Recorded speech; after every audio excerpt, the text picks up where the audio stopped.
Қазан айының соңғы аптасы. Ауа суып, ағаштардың жапырақтары сарғайып, Алматыны сұрғылт мұң басқан шақ еді. Жастардың көбі Хэллоуинге дайындалып жатты. Беттерін қорқынышты етіп бояп, тынымсыз видео түсіріп, күлкі мен шуға толы мерекеге дайын еді. Ал 17 жастағы Мадина, Әйгерім және Санжар болса, ерекше идея ойлап тапқан. Кеттік, бүгін түнде бір реально страшный видео түсірейік, деді Санжар.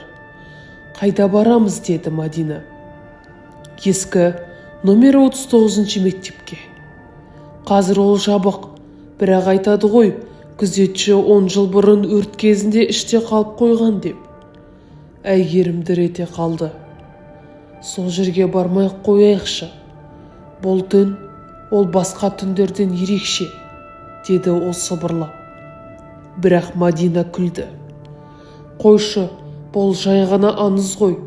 Видео түсіреміз де миллион қаралым жинаймыз, деді. Кейін олар келісіп, сол жаққа қарай бармақшы болды. Түнгі 11-ге қарай олар қаланың шетіне жетті.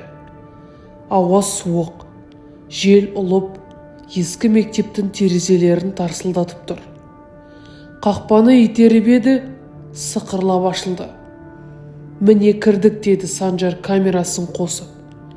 Фонарь жарығы қабырғаларды жарық етіп, іші қараңғы, бос сыныптар мен сынған парталарды көрсетті.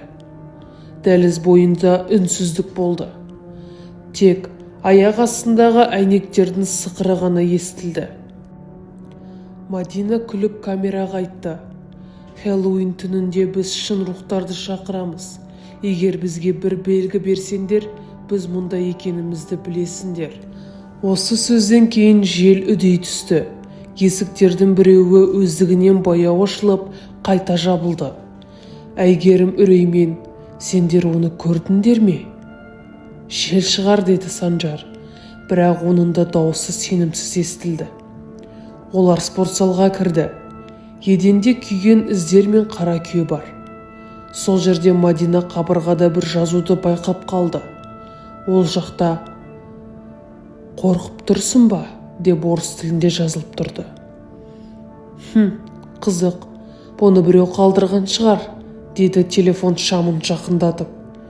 Бірақ дәл сол сәтте шамы жыпылықтап өшіп қалды. Ей, тоқта, менің шамым да өшті, деді Санжар. Фонарлар бір-бірден сөне бастады. Қараңғылық. Бір сәт тыныштық орнады. Сосын алыстан еден сықырлаған дыбыс шықты. Біреу баспалдақтан баяу түсіп келе жатқандай. Мадина жүрегі дүрсілдеп сыбырлады. Бұл кім? Жарық қайта жанғанда Санжар жоқ болып кетті. Камерасы еденде жанып тұрды. Экранда Санжардың көлеңкесі бір сәтке көрінді де, сосын біреудің қолы арт жағынан оны ұстап, қараңғылыққа тартып кеткен екен. Әйгерім айғайлады. Санжар! Дауысы жаңғырып, дәлізге сіңіп кетті. Олар жүгіріп шығатын есікке барды. Бірақ есік іштен бекітіліп қалыпты. Бұл қалай? Біз оны ашық қалдырғанбыз ғой, деді Мадина. Осы кезде дәліздің әр жағынан баяу ер адамның дауысы шықты. Мен сендерге айттым ғой, Хэллоуинді тойлауға болмайды, деді. Әйгерім дірілдеп, бұл кім? Кім бар мұнда? деп айтты. Дауыстың соңынан түтін тарады. Еденнен түтін көтеріліп, қара тұман олардың аяғын орай бастады. Қабырғалар сықырлап, ескі радиодан әлсіз ән естілді. Баяу, шолы ескі балалар әні. Мадина камераны ұстап түсіріп тұрды. Бір бұрышта адамның көлеңкесі қозғалды. Кенет ол көлеңке айналып, тура оларға қарай жылжыды. Фонарь жарығы түскенде күйіп кеткен адамның беті көрінді. Көздері жоқ, тек күйе мен тері. Ол баяу жақындап келе жатты. Кейін дауысы темірдің сықыры сияқты шықты. Әйгерім айғайлап терезеге қарай жүгірді. Терезені ұрып, әйнекті сындырып тастады.